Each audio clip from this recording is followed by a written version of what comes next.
So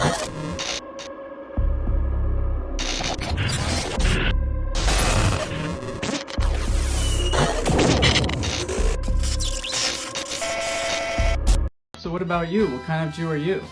Well, my family is Ashkenazi. Where do Ashkenazi come from? Generally, this term is used to refer to Jews of Eastern Europe, particularly places like Germany, as well as Poland, Russia, the Pale of Settlement, Ukraine, Moldova. So you know the biblical patriarch Noah, right? He had 3 sons. He had Shem, Ham, and Japheth. Japheth had a son named Gomer, and Gomer had a son named Ashkenaz. Ashkenaz is the biblical Hebrew for the region that we now call Germany. This is where we get the name Ashkenazi to refer to the Jews that settled in Germany as well as the other parts of Eastern Europe. You say, well, where did the name Ashkenazi came from?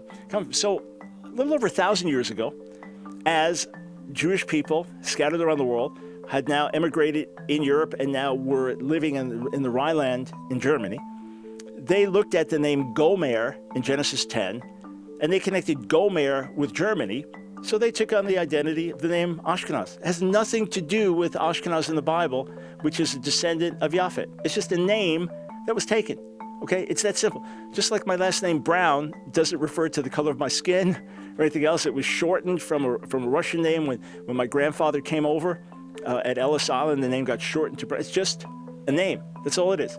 So the idea that Ashkenazi Jews are descended from Japheth is a myth, 100% false, zero truth to it. Just study the history. What is it about being Ashkenazi that makes it so unique in the Jewish world? Well, a lot of our traditions are very Germanized, including our language. We took German and we seasoned it with Hebrew, as well as Polish and Russian.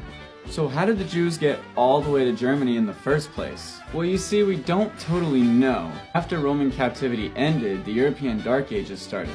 So the earliest known history of Jews in Germany at this moment only dates back to the 11th century.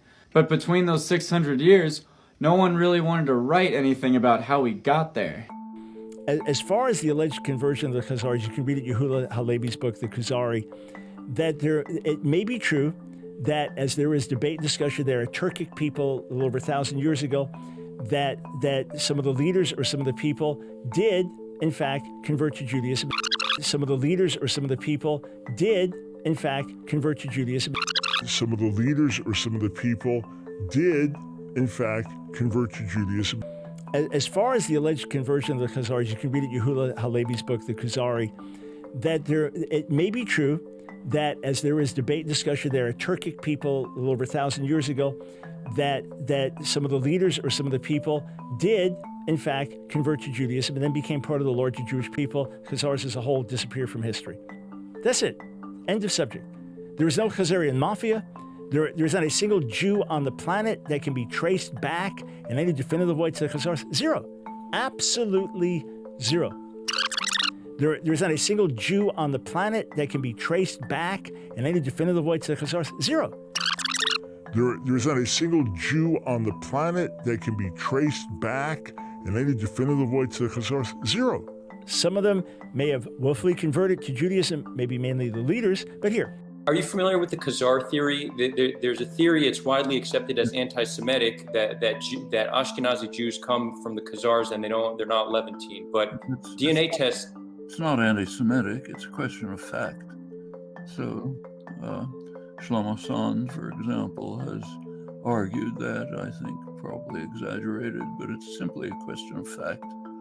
If my ancestors from the Ukraine have Khazar roots, changes nothing. I'm Jewish, my grandfather was Jewish. My family happens to have a story saying that we're descended from the Baal Shem Tov. Okay, that's part of the culture. Doesn't matter what the DNA shows. What's your thoughts? Please be respectful with your comments. Also, please click the like, click the notification bell, and subscribe to this channel. Listen, Genesis chapter 11 verse 10 explains the genealogy of Shem. Shem was a black man in Africa. If you repeat this back, Genesis 14, verse 13, Abraham steps on the scene. Being a descendant of Shem, which is a fact, means Abraham too was Abraham, born in the city of a black man, called Nimrod, grandson of Ham. Ham had 4 sons. One was named Canaan. Here, let me do some explaining. Abraham, Isaac was the...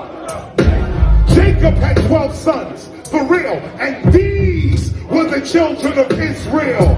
According to Genesis chapter 10, these were the children of Israel.